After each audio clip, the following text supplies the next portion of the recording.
Singapore সেহরি ও ইফতারের সময়সূচি 2025 সালের 1 মার্চ সিঙ্গাপুরে রমজান মাস শুরু হতে যাচ্ছে। আপনারা এখনো যারা সিঙ্গাপুরের সেহরি ও ইফতারের সময়সূচি দেখতে পারেননি, তারা এই ভিডিওতে দেখানো স্টেপগুলো ফলো করে খুব সহজেই সিঙ্গাপুরের সেহরি ও ইফতারের সময়সূচি দেখে নিতে পারবেন। সিঙ্গাপুরের সেহরি ও ইফতারের সময়সূচি দেখতে প্রথমে গুগলে গিয়ে bdbag.com লিখে সার্চ দিন। তারপর এই ওয়েবসাইটটি ওপেন করুন।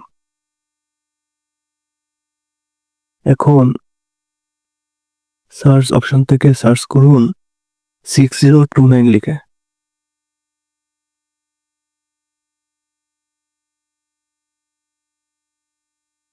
তারপর এই পোস্টটি ওপেন করে নিন।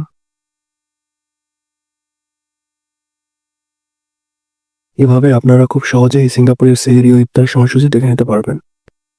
আপনি যদি এই ভিডিওটি উপকৃত মনে করেন তবে অবশ্যই এটি সিঙ্গাপুরে অবস্থিত আপনার বন্ধু বা পরিচিতদের সঙ্গে শেয়ার করতে ভুলবেন না।